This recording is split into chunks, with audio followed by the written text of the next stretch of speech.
Hello students, I hope आज का paper आपका अच्छा हुआ होगा। पेपर हमने देखा और स्टैंडर्ड पेपर था और हमें लगता है कि अगर आपने ठीक से पढ़ाई की है पिछले 1 डेढ़ साल में तो आपने काफ़ी सारे क्वेश्चंस किए भी होंगे। एक दो क्वेश्चंस को लेकर के थोड़ा सा मुझे लगा है डिस्क्रिपेंसी है, लेकिन फिर भी एपीएससी का जो आंसर की है उसको आने देते हैं, फिर देखते हैं। और इसके आगे हमारा अगला स्टेप क्या होना चाहिए उसको लेकर के हम लोग थोड़ी आज बातचीत करेंगे। तो चिन्मय सर, अब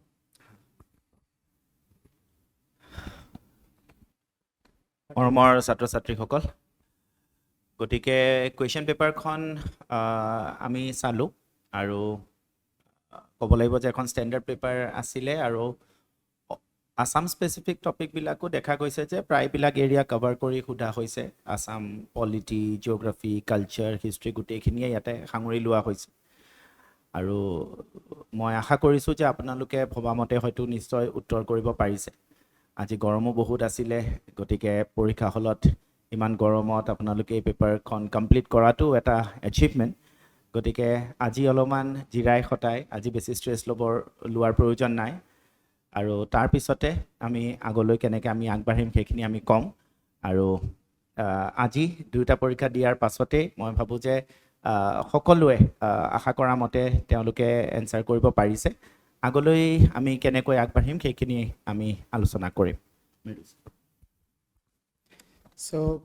जैसा हम लोग हर साल करते हैं कि हम लोग कट ऑफ एनालिसिस करते हैं और हमारा प्रोसेस ऐसा रहता है कि हम लोग आपसे आपके मार्क्स एंटर करने को बोलते हैं एक फॉर्म में अनोनिमसली। तो इस बार भी हम यही करेंगे। इस वीडियो के डिस्क्रिप्शन में और इसके फर्स्ट कमेंट में एक लिंक रहेगी जिसमें आप अपने मार्क्स एंटर कर सकते हैं। जो भी आप अपने मार्क्स कैलकुलेट करें वो एपीएससी की आंसर की के हिसाब से ही करें। जब ये वीडियो हम लोग रिकॉर्ड कर रहे हैं अभी तक तो एपीएससी के आंसर की रिलीज़ नहीं हुई है, लेकिन जैसा देखा जाता है पिछले 2 सालों से कि एग्ज़ाम के थोड़ी ही देर बाद में एपीएससी अपनी आंसर की रिलीज़ कर देता है। तो एज़ पर दैट आंसर की आप अपना स्कोर कैलकुलेट करिए और आप इस गूगल फॉर्म में एंटर करिएगा और फिर हमको थोड़ा समय दीजिए आप 1-1.5 दिन का, और हम कट ऑफ क्या होगा उसको लेके आप सबके सामने आएंगे। बाकी इस साल तो बहुत अनसर्टेनिटीज़ भी रही हैं सर। सर, कट ऑफ का जैसा प्रश्न है, हमारा कट ऑफ प्रेडिक्ट करना हमारी एक तरीके से जिम्मेदारी है कि स्टूडेंट जिनको मेंस लिखना है या लिखने की संभावना बन सकती है वो अभी से तैयारी शुरू कर दें, रिजल्ट का वेट ना करें। लेकिन आई होप कि हमारे स्टूडेंट्स भी इस बात को समझेंगे कि कट ऑफ को प्रेडिक्ट कर पाना बहुत एक्यूरेट तरीके से हमारे लिए भी कठिन है। सारे डेटा मतलब आपके इनपुट देने के बावजूद भी, रीजन बीइंग सीटें इस बार बहुत कम हुई हैं पिछले साल के मुकाबले, तो ये एक बड़ा कारण होगा।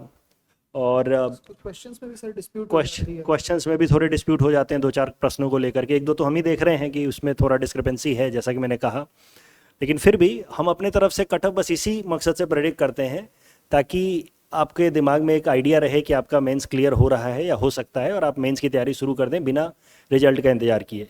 लेकिन मैं अभी कह रहा हूँ और मुझे लगता है आप दोनों भी एग्री करेंगे कि अगर हम जो भी कट ऑफ प्रेडिक्ट कर रहे हैं उससे आपके थोड़े कम मार्क्स भी हों, 2-4-5 कम मार्क्स भी, तो थोड़ा पॉजिटिव रहिएगा और मेंस की तैयारी कीजिएगा। ऐसा ना हो कि 15-20 दिन आप गंवा बैठें और बाद में सिलेक्शन हो जाए, क्योंकि अनसर्टेनिटी तो रहती है सर।